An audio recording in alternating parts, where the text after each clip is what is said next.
Hello friends, അപ്പോൾ ഇന്നൊരു വിശേഷം പറയാം. പ്രത്യേകിച്ച് വിശേഷമൊന്നുമില്ല.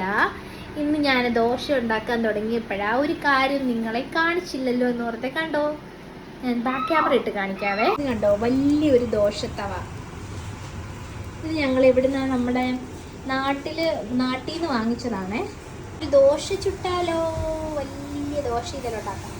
നല്ല അടിപൊളി തവയാട്ടോ.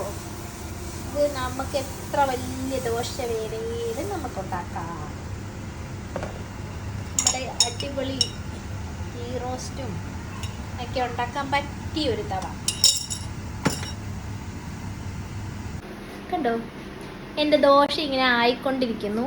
അപ്പുറത്തെ സ്റ്റൗവിൽ ഒന്നും പേടിക്കണ്ട, നമ്മുടെ കറി റെഡിയാക്കിക്കൊണ്ടിരിക്കുകയാണ്, ചിക്കനുള്ള കറി. അപ്പോൾ ഇന്നത്തെ ഞങ്ങളുടെ സ്പെഷ്യൽ എന്താണെന്ന് കാണണോ? ഇന്നത്തെ സ്പെഷ്യൽ ദോശയും അതിൻ്റെ കൂട്ടത്തിൽ ഈ ചിക്കനും. ഇവിടെ നടുക്ക് നമ്മൾ കരി വെച്ചിട്ട് കുറച്ച് നേരം പുകയ്ക്കും. അപ്പം നല്ല ഒരു ടേസ്റ്റ് വരും കേട്ടോ. നമ്മുടെ ദോശ ഇങ്ങനെ ആയിക്കൊണ്ടിരിക്കുന്നുണ്ട്. അത് തിരിച്ചിടാൻ സമയമായി. നല്ല അടിപൊളി തവയാണേ. എല്ലാവരും ട്രൈ ചെയ്യണം. ഇതിനെത്രയാണ് നമ്മൾ വാങ്ങിച്ചപ്പം? നമുക്ക് എത്രയാണെന്ന് ഓർമ്മയുണ്ടോ ചേട്ടാ? 1500 ആയിരുന്നു. ഞങ്ങൾ നാട്ടിൽ നിന്ന് വാങ്ങിച്ചതാണ് ഇത്. പക്ഷേ നാട്ടിൽ പോയപ്പം കൊണ്ടുവരാൻ പറ്റിയില്ല. പിന്നെ ഞങ്ങൾ എന്തെടുത്തു, ഇടയ്ക്ക് അമ്മയെ കൊണ്ടൊരു പാഴ്സലൊക്കെ അയപ്പിച്ചായിരുന്നു റോയൽ മെയിൽ വഴിയിട്ട്. റോയൽ മെയിൽ വഴി ആരെങ്കിലും നോക്കിയിട്ടുണ്ടോ പാഴ്സൽ? ഞങ്ങൾ പക്ഷേ ഫസ്റ്റ് ടൈം അയച്ചപ്പം ഏകദേശം ഒരു 5 kg ഞങ്ങൾ നാട്ടിലെ 3000 രൂപയായുള്ളൂ.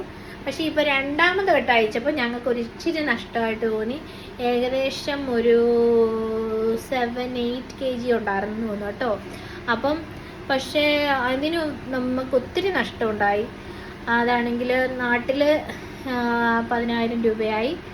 പിന്നെ ഇവിടെ വന്നിട്ട് ഞാനതിന് വീണ്ടും പൈസ കസ്റ്റംസ് ചാർജ് കൊടുക്കേണ്ടി വന്നു. അതിന് 50 പൗണ്ട് കൊടുക്കേണ്ടി വന്നു. 50 അല്ലായിരുന്നു, അതെ. അങ്ങനെ നമ്മുടെ ദോശ ഇപ്പോൾ ആയിട്ടുണ്ട്. നമ്മുടെ ദോശ ഇവിടെ ആയിട്ടുണ്ട്. ഇച്ചിരി കരിഞ്ഞ് വേണ്ടിയിട്ടുണ്ട്. ഞാൻ വർത്താനം പറഞ്ഞുകൊണ്ടിരുന്നത് ഇച്ചിരി കുഴപ്പമില്ല. നല്ല മുരുമരാന്നുള്ള ദോശ വേണമെങ്കിൽ ഇതിൽ വെക്കാം, അല്ലെങ്കിൽ ഒരു പ്ലേറ്റ് തരും. ആണ്ടേ, ദോശ റെഡി. ഇനി ചമ്മന്തിയും കൂട്ടി കഴിച്ചാൽ മാത്രം മതി. ഇതൊക്കെയാണ് ഇന്നത്തെ വിശേഷങ്ങൾ. പ്രത്യേകിച്ചൊന്നുമില്ല. അപ്പം ദോശ ഉണ്ടാക്കിക്കൊണ്ടിരുന്നപ്പോൾ ദോശത്തവ ഒന്ന് കാണിക്കണമെന്ന് തോന്നി. നല്ല അടിപൊളി തവ കേട്ടോ. അപ്പോൾ എല്ലാവരും വാങ്ങിക്കണേ. നമുക്കിവിടെ ചില സമയത്തൊക്കെ നല്ല ചൂട് ദോശയും ചമ്മന്തിയൊക്കെ കൂട്ടി കഴിക്കാൻ തോന്നത്തില്ലേ? അപ്പം ഈ വലിയ ദോശ ഉണ്ടാക്കി അല്ലെങ്കിൽ ഗീ റോസ്റ്റ് ഉണ്ടാക്കാം. പിന്നെ ഞങ്ങൾ കൂടുതലും ചെന്നൈയിൽ നിന്നുകൊണ്ട് നമുക്ക് ഈ പല ടൈപ്പ് ദോശ ഭയങ്കര ഒരു ക്രേസാണ്. അതിന് വന്നിട്ട് എന്നാ പറയുന്നത്, ഓനിയൻ ദോശ ഉണ്ട്, മുട്ട ദോശ ഉണ്ടാക്കാറുണ്ട് കേട്ടോ. പക്ഷെ ഇന്നും ഞങ്ങൾ മുട്ട ദോശ ഉണ്ടാക്കുന്നില്ല. ഇന്ന് ചിക്കൻ ഉള്ളതുകൊണ്ട് മുട്ട ദോശ ഉണ്ടാക്കുന്നില്ലെന്ന് വെച്ചു. അപ്പം ഒന്നുമില്ല, തവയുടെ വിശേഷം പറയാൻ വേണ്ടി വന്നതേ ഉള്ളൂ. അപ്പോൾ ഒരാളിവിടെ ചിക്കനൊക്കെ റെഡിയാക്കിക്കൊണ്ടിരിക്കുകയാണ്. എന്നിട്ട് പുകച്ച് പുറത്ത് ചാടിക്കുമോ എന്തേ കാണിച്ചു. ഇവിടെ ഒരാൾ തീ പുക വെച്ചോണ്ടിരിക്കുക. അടച്ചു.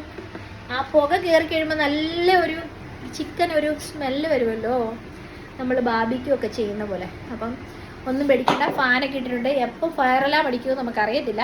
എന്തായാലും ഫാൻ ഉള്ളതുകൊണ്ട് ഫയർ അലാം അടിക്കത്തില്ലെന്ന് തോന്നുന്നു. കണ്ടില്ലേ, ഞങ്ങളുടെ ഫയർ അലാം ദേ ഇവിടെ ഇരിക്കുന്നത്. അത് ഇച്ചിരി കാണാൻ പറ്റുന്നുണ്ടോ എന്ന് അറിയത്തില്ല. കണ്ട ഫയർ അലാം ഉണ്ട്. നമ്മൾ എന്തെങ്കിലും പുകച്ച ഉടനെ അത് അടിച്ചോളൂ. അതുകൊണ്ട് ഒന്നും പേടിക്കണ്ട. എപ്പോഴാണെങ്കിലും നമ്മൾ അലേർട്ടാക്കിക്കോളും. അപ്പം പ്രത്യേകിച്ച് പറഞ്ഞ് നീട്ടുന്നില്ല. അപ്പോൾ ഓക്കെ, ബൈ. അടുത്ത ഞാൻ ദോശ ഉണ്ടാക്കട്ടെ.